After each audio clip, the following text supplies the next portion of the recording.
daily soccer podcast with the Global Sports Podcast Network.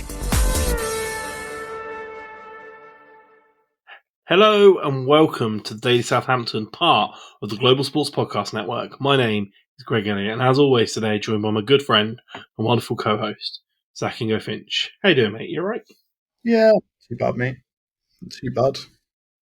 Today, I've seen, Zach, some chatter after, let's face it, a disappointing result in the South Coast Derby.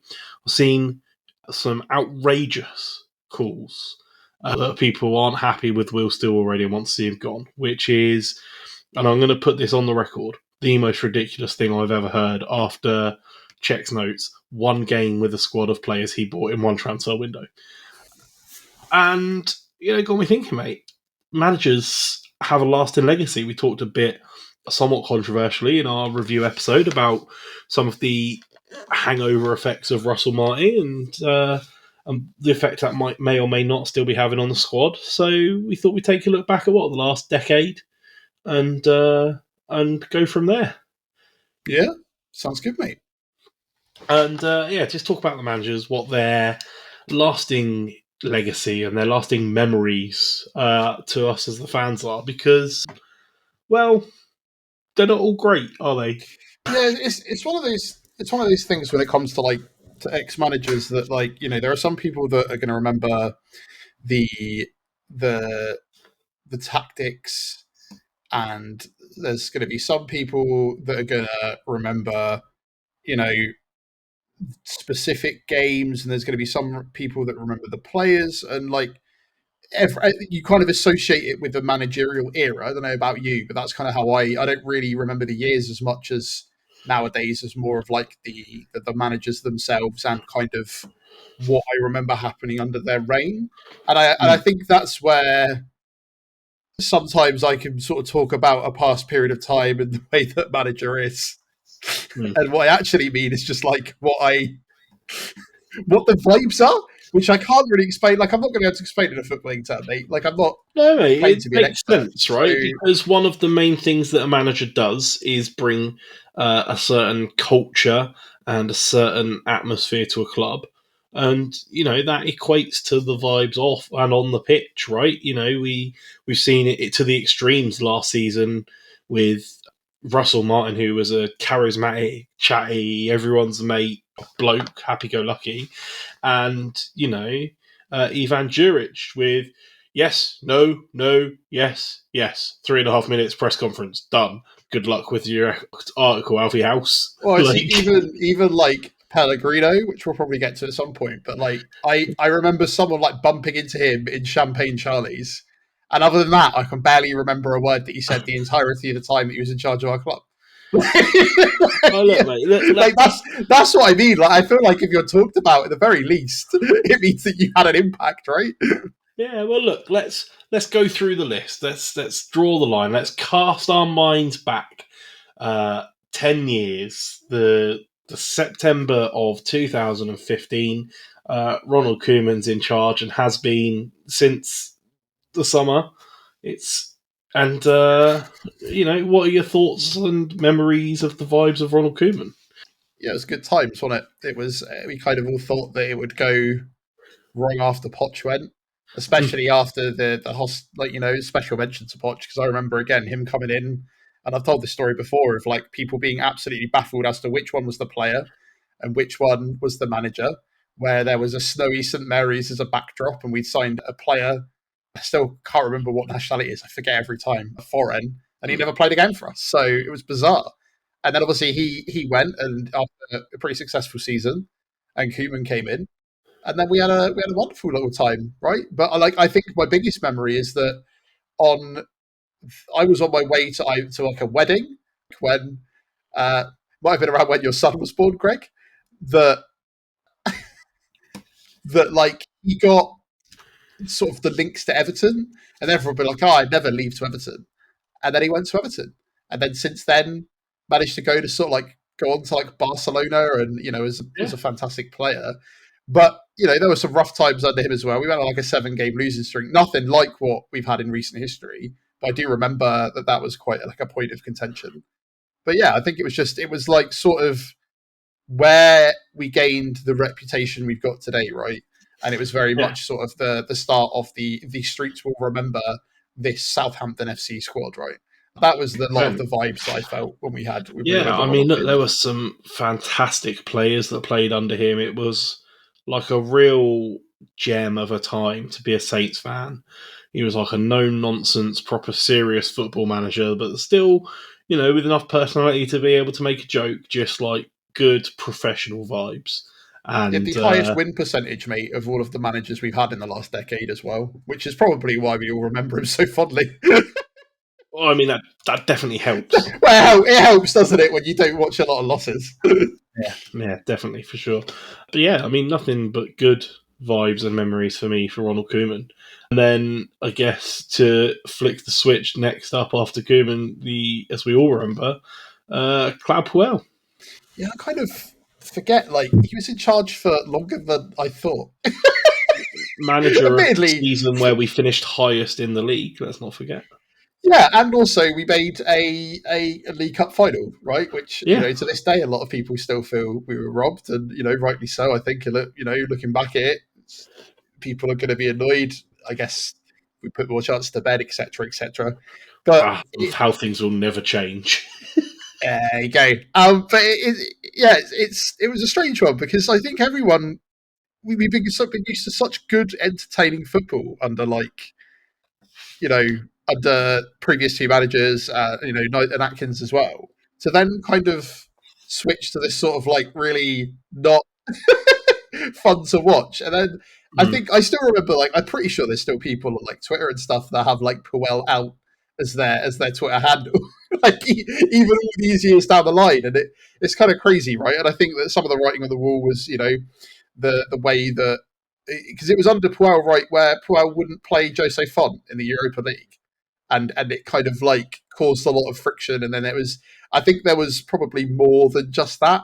But I will remember the fact we got to a League Cup final. I remember we finished the highest position we ever finished, and I remember the fact that everyone was really bored watching us play because of the style of football you had. But he went on to end up playing weirdly, although weirdly went on to managing Leicester, right? And currently is sent on time in France. So he's not had he's literally Leicester, sent on ton, and I don't think he manages at all anymore, to my knowledge. Yeah, he was sacked in 2021, and I don't see any. I think that was the end of his career at that. But yeah, so that's kind of It was. I remember the fact that we got to that League Cup final. That was nice. I remember the fact that people were mad and wanted to replace him with someone more attacking. So they brought in that somebody where they were like, hey, we took a punt on a relatively unknown Argentinian manager previously. Let's do that again. Yeah.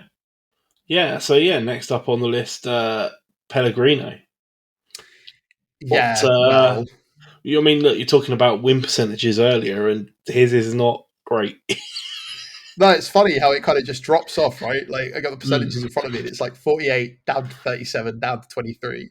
And as I said, other than the Champagne Charlie's story, mate, the other thing I remember is that I was at the game when Sofiane Boufal scored that absolute, I say worldy. I mean, the West Bromwich players took each other out, but it was still a fantastic goal. And I remember sitting next to... That gets pointed out to me every time I quote it as one of my favourite Saints goals to my brother-in-law, who is, remarkably a Baggies fan. He's like, yeah, it was an all right goal, but also look at the state of the defending. That perfectly summed us up. Like, yeah. I was sat next to my friend Katie, who was like, pass it, don't shoot. And she was screaming, no, don't shoot. And then he shot it, went in. And then I just remember the vivid imagery of him like running straight back to Pellegrino to like basically say like, put me in the starting squad. Because that was obviously a point of contention at the time. Yeah, it just kind of fell a bit flat, right? And then like brought in, what was his name, Carrillo, who played like a couple of games for us and never managed a goal. And then it's kind of, after that was, pretty bad. And then it led into our next manager. Yeah, mate, our next manager, instead of going to an unknown, we went for a very experienced manager in the English game and brought in Mark Hughes. Yeah, it was really nice when we won that game at Swansea, so we didn't go down. And Gabbiadini scored like a weird goal. I remember jumping up. I was watching it at home. I remember hitting my leg so hard on my desk that I had a bruise for the next month because of how excited I was and how glad and how close. It's weird to think how close we came to relegation back then. Did that one moment warrant another year-long contract? No. Some of the stories that have come out after, where sort of he rocked up and Vestergaard was just purchased or whatever. You had that story, remember? I think we've discussed it before. We have, yeah. Les Reed just bought him because he liked him, right? Because the owner liked him, right? And then, so maybe it's not all down to him, but... No, but look, at the end of the day, he rightly or wrongly, was labelled as a survival specialist and came in and, kept us up. So, arguably, job done. And right. Whether the rest of the chaos at the club at the time could be entirely blamed on him, probably not. But I mean, easily one of the most forgettable managers, the easiest managers to forget, actually manage Saints, right? Yeah, it's it kind of feels like we jumped from Puel, and then there was that. I think some people remember the Pellegrino era because it was a couple more games, but then all of a sudden, most people were just and then Hasenhüttl. But it wasn't exactly as straightforward as that, right? No, well, we'll move on to what's next on our... but first, a break and a message from our partners at Bioniq. Your body is unique, and Global Sports Podcast Network has partnered with Bioniq, the world's most personalised supplements. Bioniq provide 100% tailor-made supplements, designed to deliver precisely what your body needs at exactly the right levels to optimise your health. No guessing. So click the link in the show notes. Use the code GSPN2025 for 40% off your first month's subscription. Bioniq. Don't settle for off-the-shelf solutions made for just anybody. Get what's right for you right now. Your body. And we are back. Zach, where were we? What's next? What you got? I believe, mate, Calvin Davis took charge for one game. I don't think it's reasonable to judge him too much on that. It's all right. He went on to then manage later on. He now manages Eastleigh. He does, and they are also not doing great. So, I mean... No. Next is Ralph Hasenhüttl. And again, man, what he's probably been our most... had 50 more games than Nigel Atkins in charge. So, takes up a big percentage of this board. And, how the fact we've had, 15 managers total, including a couple of caretakers interim, in the last decade is nuts. When I just kind of felt like Hasenhüttl was in charge for the longest time, right? And it's a kind of strange legacy that he's left, I think, because I still remember that first game. I want to say we lost to either Cardiff or Swansea, and him going to the away fans and him literally saying that. If you can't see because you're listening to this in audio format, it's me basically doing the substitution symbol, but what he was implying was, I'm going to turn this around, right? And he had this in he had the little Southampton hat on at the time and started wearing the tracksuit. And then a lot of the standout imagery that I have is obviously we lost 9-0 twice and he kept his job. Incredible feat. He worked. I remember him running down the touchline at Anfield. Yeah, I was going to get there. There was the running down, but there was the sort of, I think a lot of people taking out of context, you've just beat Liverpool. I'm I think it's more that Hasenhüttl finally managed to beat Klopp. Yeah. And again, that shows you a little bit more. But I think you could tell that he cared a lot about the club and maybe his perception. But I think that some of the more recent comments from both Ryan Bertrand and Charlie Austin are telling. Bear in mind, they're players that kind of went under his reign. And I don't know how much there's a level of bitterness there. I'm not a psychologist. So They I both can't came in under him as well, though, right? So it's I can't help but feel that I don't know about us, I can't remember, but like I can't help but feel that maybe what they're saying is accurate in the sense of with Koeman, he would walk in and demand a presence, and Hasenhüttl kind of had to form that. But there was just a lot of really, really good times as well. Like COVID seasons were a lot better, and I think that people can't remember the level of despair we had under like Sparky and Pellegrino to have somebody come in and kind of reinstall that hope and also deal with extremely limited resources at the time, under an ownership system that, well, I like the quote we constantly talk about is that like Southampton is a pig that needs to be fattened. It's like, no, mate, if you starve it, like, I don't know what you expect. You don't know why you're expecting bacon. Like, and it felt like he worked hard during those circumstances. It's interesting where people kind of put him now and think about him now. And, even we were talking about after Russell Martin left, like, oh, would Hasenhüttl come back? And I don't really see it now. And I don't really see any of that ever usually working out unless you're Sheffield United, where they seem to bring back Chris Wilder and it's always good for them somehow. Yeah, I mean, look, let's face it. It was frankly miraculous that he kept us up as long as he did based off of the resources at his disposal. And I guess those 9-0 defeats really back that up as well. Like, it was a struggle and it was a fight. And obviously when the new ownership came in, it sort of felt like his race was run and he was out of ideas.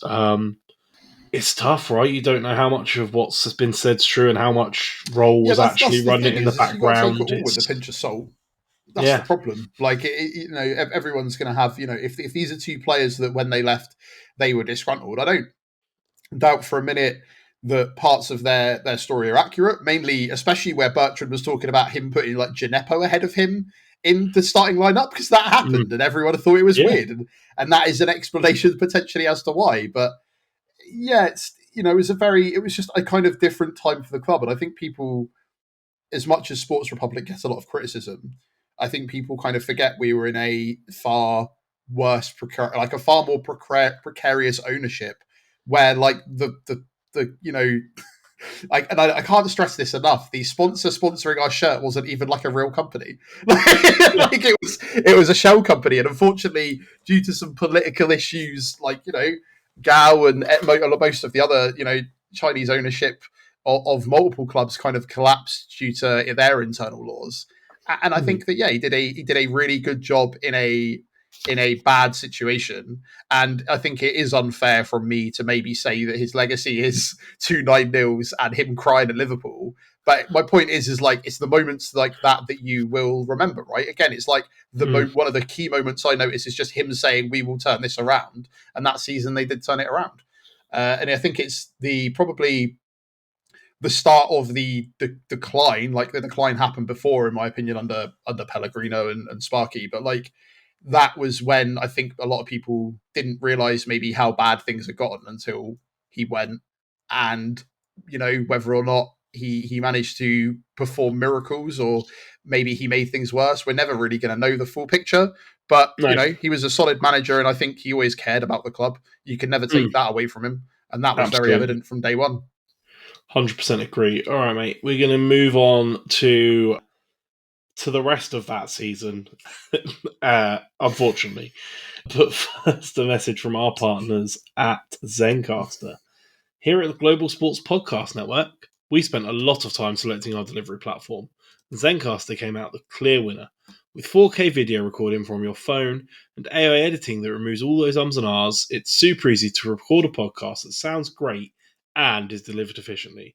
If you're ready to tell your story, check out the link in the show description to learn more about Zencastr. All right, mate. And we are back. And now we're getting into real recent memory, right? So Ralph went, Celes took over for a game, and then was replaced. We'll come on to Celes properly, and then was replaced with Nathan Jones. So, mate, what's Nathan Jones' legacy at Southampton? It's hard, right? We make a lot of fun with a Welsh PE teacher and it's harder to play against 10 men. That's the first things that Those are two things, but also bear in mind managing to stop the quad, right, for Man City. Yeah. Let's not pretend that isn't also a thing he's done. I know we give him a lot of stick. I specifically also give him a lot of stick. I definitely got caught up at the time in the whole Nathan Jones out. Like, I've never seen a fan movement build that quickly, other than maybe Ruben Sellers at Sheffield United and currently Russell Martin at Rangers, right? He just didn't help himself, did he? I've never seen anyone, presumably deliberately, like, go out of their way to upset the fans as much in such a quick amount of time.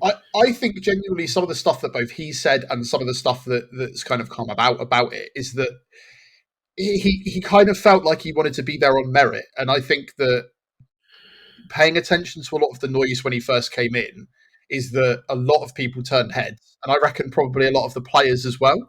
And that seems to be, I can't guarantee that for sure, but like just because of the way that he behaved is that he was almost like trying to be like, well, I'm here on merit, whether or not and I think the problem is that by trying to shout that out to everybody, what he did was antagonize everybody and then was unable to kind of deploy what he wanted on the pitch straight away because he came in halfway through a season. He came in after, the longest period of a manager in the last decade and tried to kind of put in his way of playing. And then after a couple of games reverted back. And then he was like, no, we're going to play the Nathan Jones way. And by that point, the noise had gotten so loud, the ownership were like, nah. And I think from the perspective of Southampton fans, it was so underwhelming, right? Yeah. Like it was was an underwhelming signing. Everyone was expecting, people talking, I can't remember at the time the level of names we were linked with, but people were like expecting this. And what we got was, my hands are high if you are watching the video. And what we got was, that guy that got Luton promoted or that guy that's at Luton. Yeah, it was a baffling one, and I didn't know a lot about him when we took him on, and I was willing to give him a chance. But you're right, straight from the off, it was just, and I think it's reasonable to say he wasn't really given a fair crack of the whip, but he also just really laid the rod for his own back. Like you just can't make people dislike you that much in a job, right? I also just think that it was just the wrong fit.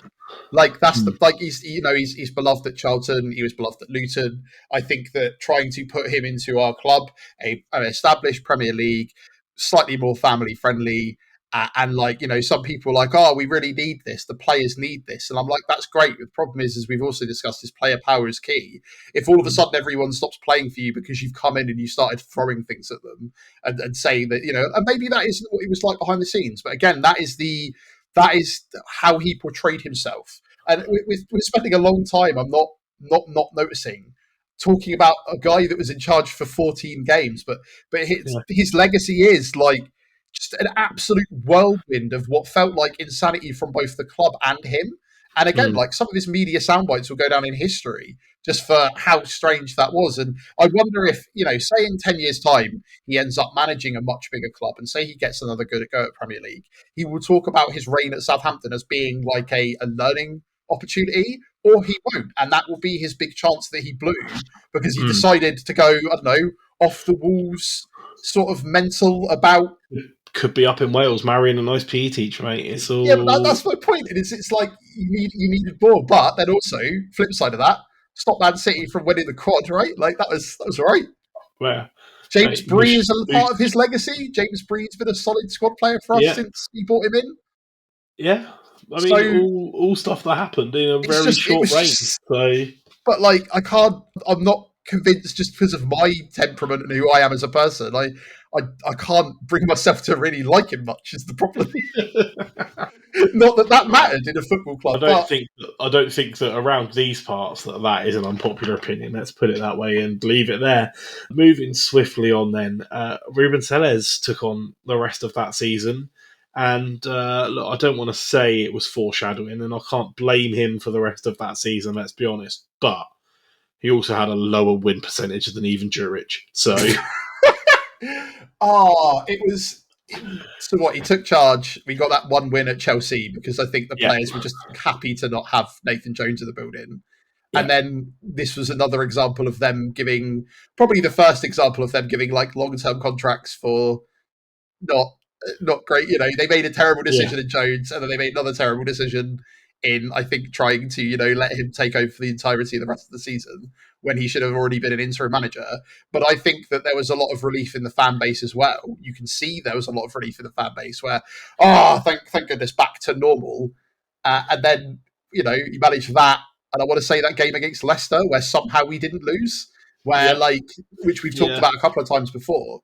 And the rest of that are just, oh, well, maybe we'll get better. Maybe we'll do better. Maybe we'll get better. Maybe we'll do better. We were already, I think a lot of people had already decided by that point we were down because of the Nathan Jones spell, right? So 100%. there wasn't as much pressure on him, but also it doesn't look great. I think that anyone taking on a position like that has to have some credit, but that credit runs out real quick when you don't get any results, which is we will be talking about the manager.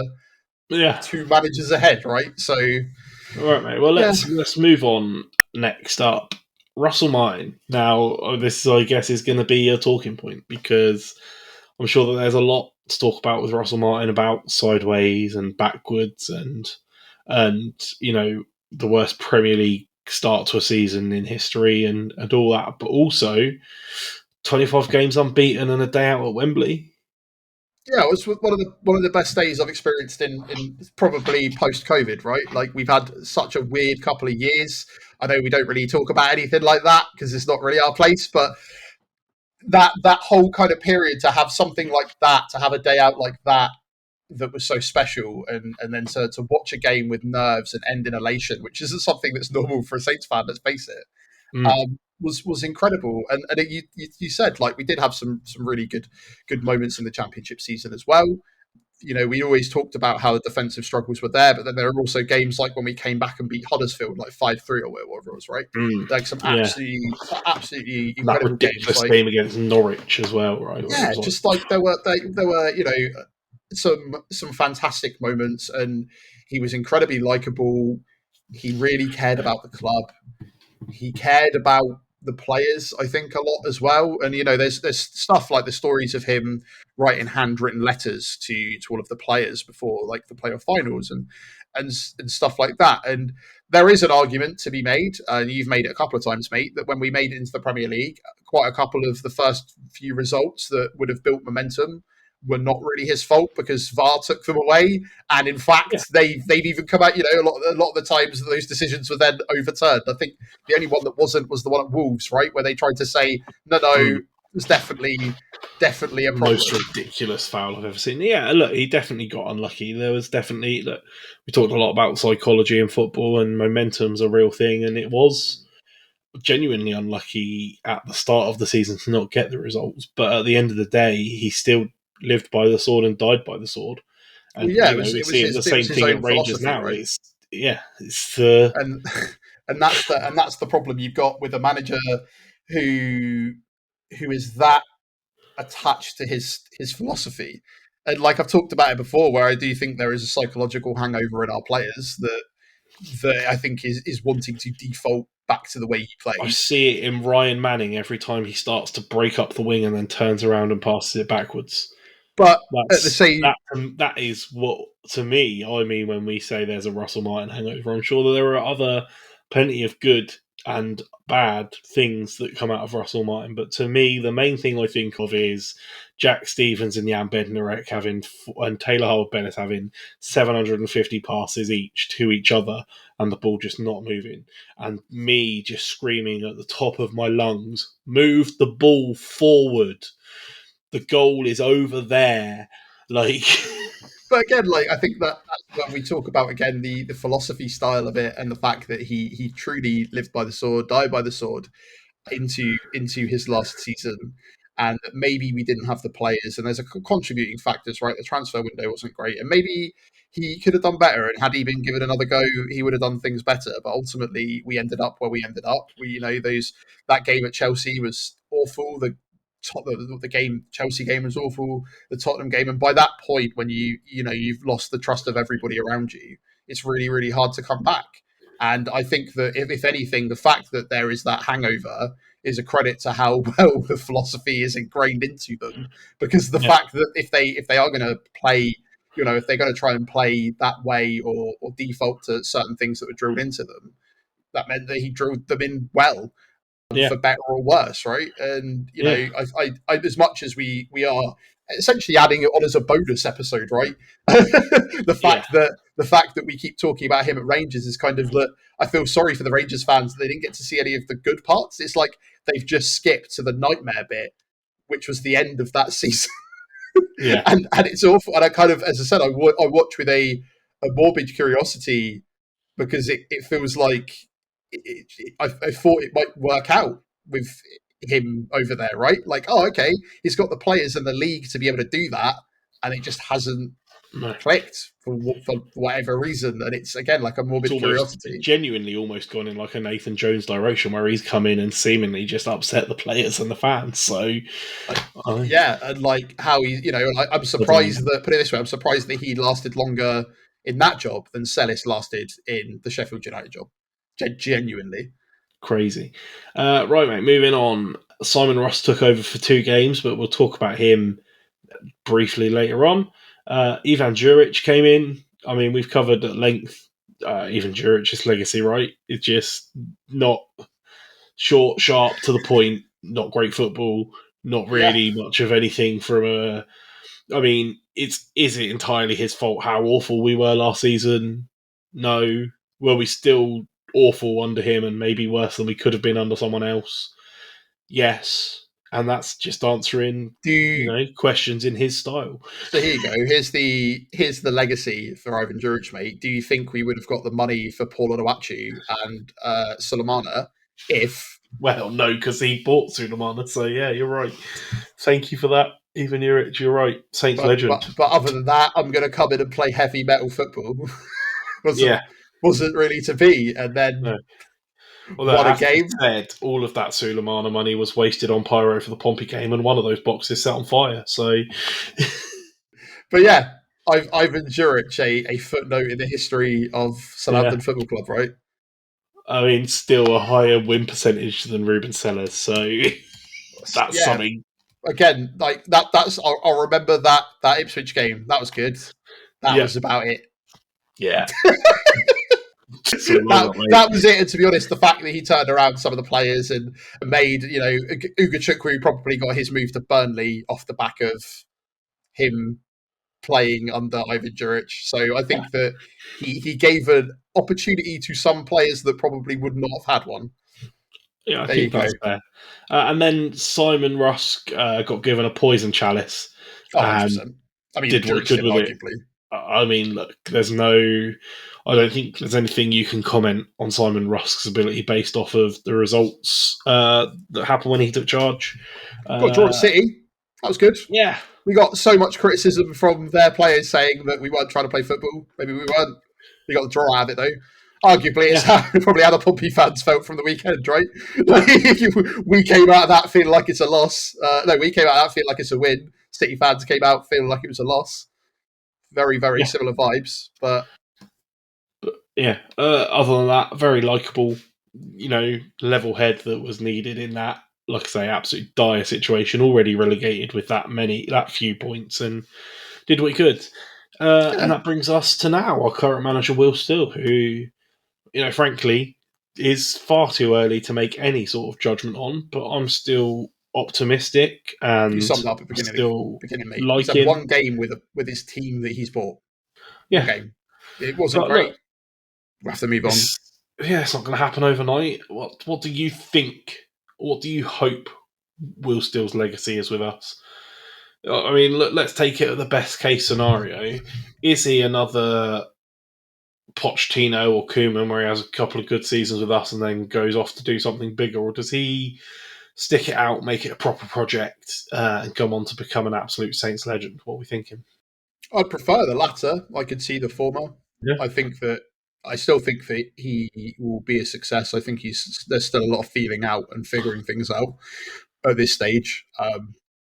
it was frustrating. I think that we were so used to having a style and a philosophy for so long that not having one feels a bit weird. And I think that regardless of, we've talked about how it's exciting that we want for a manager to just do whatever that he could do to win. And then we've had a couple of rubbishy draws. But as I said, where we're at now isn't a true reflection. And I think that there's going to be far more added to the Will Steele story than this is a guy that played Football Manager. This is a guy that got fined every time he took charge of his team. And, hopefully it will be a project for longer term. I don't know whether we're going to get promoted this season, mate. But I feel like, could he be a longer term manager for us? I would love to see it because it's been so long since we've, it's been Hasenhüttl since we've had a long term manager that stayed in charge for a while. So let me, as a closing thought, give you my prediction, mate, and that is wins the Championship and the FA Cup both this season. Comes a club legend, job done, mate. That's all there is to it. That's still on. I mean, there's me thinking you're going to lead me into a serious what I think his legacy is going to be, and I'm like, this is interesting. We've only had a couple of games, and I know Greg's always more clued up than I am, but and then it's no, just more. Don't worry about it. First an FA Cup, mate. I'm deadly serious. I don't know what you're talking about. Look, it's a long old season. We've still got a long time to go. All of the things I see from Will Steele point to him being an excellent manager, a good person. I think my favourite clip, upon reflection of the entire weekend, is, I don't know if you've seen the particular picture, but it's just the face he pulls after John Mousinho tries to hold on to his back. That is the exact picture I have in his mind, where he's like, all right, mate, whatever. And I'm like, yeah, that's kind of where, again, like, he's just in it for the football, and that's lovely to see. I think that now we've got these new players and we've got something to build onto, it's going to be good to see what happens. I think I'm still relatively positive. I know that's a lot of people have now, for some reason, already made up their mind because of the Pompey game, and we discussed that. I think already. Look, there was a lot of hype about the Pompey game and how it was the most important game of the season, and that felt like it was true, right? But also there are 45 other games this season. Like, it's a long old season. It is not the be all and end all. The important thing is we didn't lose and completely embarrass ourselves at home, and we still have a chance to go to Fratton Park in January and do them there, which would be even funnier. Lull them into a false sense of security. That's all we've done. Just playing the long game. And look, now we can head into the weekend and take the long and wonderful trip to Hull and, see how we go from there. Yes, mate. Sounds good. But look, that is all we've got time for, and then some today. Thank you, Zach, for taking the trip down manager memory lane. It's been an enjoyable one. Thank you, everyone, for listening to us waffle on about memories of the past and legacies. We will be back tomorrow with something Saints related. Until then, let us know who's your favourite manager of the last decade been, and what is your favourite lasting memory or legacy? Let us know on all of the socials. We are on all of them. We're on Facebook, YouTube, X, TikTok, Instagram, Blue Sky, all of them. Let us know. We'll see you tomorrow.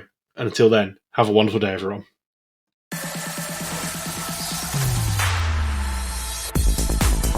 Your daily soccer podcast with the Global Sports Podcast Network.